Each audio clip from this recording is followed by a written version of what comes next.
broadcasting from the edge of the frequency, where the static bleeds truth and the signal bends time.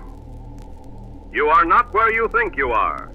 You are inside a prototype, a test chamber, a slow-motion simulation of the Fourth Reich, engineered not with tanks and uniforms, but with apps, algorithms, and asset-backed surveillance. Let me show you how the trap was built. It begins with a puppet presidency, a cult of personality wrapped in orange skin and grievance politics. But the real architects are behind the curtain, venture capitalists with messianic delusion. Peter Thiel didn't just bankroll J.D. Vance. He mentored him, molded him, and delivered him to Trump's doorstep like a sacrificial offering. Vance, once a critic, now parrots the populist gospel with a polished sheen. But beneath the Appalachian cosplay lies a cold technocrat, one who understands how to weaponize rural despair into corporate conquest. Thiel's fingerprints are everywhere, from Palantir's predictive policing software to his 4-part lecture series on the Antichrist. He's not hiding the playbook. He's reading it aloud. And when asked whether humanity should survive, he hesitated. That's not eccentricity. That's a red flag the size of a data center.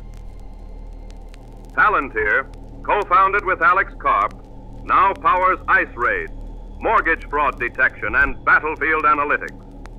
It's the digital Gestapo, tracking your movements, purchases, and even your dreams. Karp calls it defensive AI.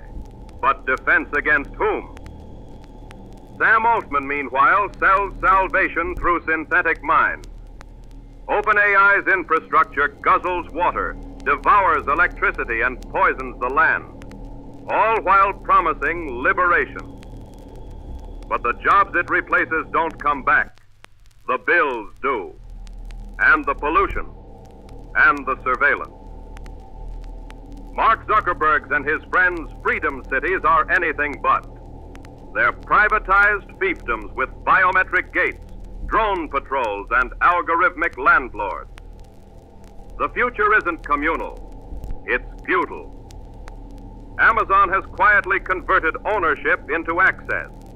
You don't own your books, your music, your appliances. You rent them. You subscribe. And when the subscription ends, so does your access. It's not convenience, it's control. Blackstone now owns over 63,000 single-family homes. Entire neighborhoods have been swallowed. Their goal? To make you a permanent tenant, a renter in your own country, their renter. J.D. Vance's investment in AcreTrader, a farmland app disguised as rural revitalization, is a Trojan horse. It allows foreign investors to buy shares in American farmland. With Trump's tariffs gutting farmers' markets and local supply chains, the land is ripe for corporate seizure.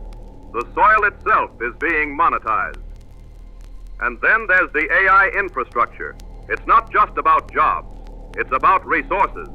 Data centers now consume 2% of global power and 17 billion gallons of water annually. By 2030, they'll use 3% of all electricity. The cost? You'll pay it in your utility bills, in your taxes, in your health. This isn't progress, it's extraction. The land is poisoned, the skies are surveilled, the jobs are gone. And the rich? They don't need us anymore. Trump's new war on homelessness is the final seal. Tent cities, forced treatment, internment camps disguised as rehabilitation centers. Fort Bliss, once a Japanese internment site, now houses immigrants under military watch. History isn't repeating, it's upgrading. This is a eugenics program done the legal American way. A slow erosion of rights, wealth, health, and home. The Constitution is a relic. The social safety net is a myth. The future is subscription-based, biometric, and militarized. We are being broken, mentally, emotionally, physically, financially, until we are poor, until we are sick, until we are dead.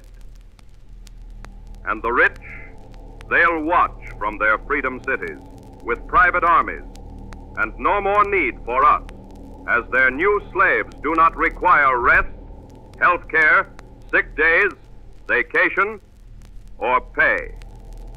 Make no mistake, dear brothers and sisters, the so-called golden age isn't for us, the people. The AI advancements aren't being designed to further humanity, our quality of life, or to relieve the working poor and giving us back our time, freedoms, or wealth that's been stolen.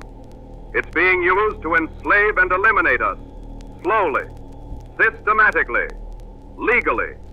We must seize the technology and nationalize it, not in the interest of national security, but for the security of humanity.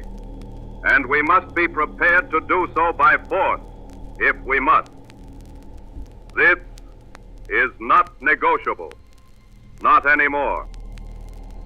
But the signal still leaks, the frequency still bends, and Joe Wanders is still here. We are still fighting, still hacking the frequency and adjusting the algorithm. If you can hear this, you are still alive. And you may not know it yet, but you are the resistance. Stay awake. Stay wandering. Stay free. And now, you'll know how the story goes. I'm Joe Wanders, signing off.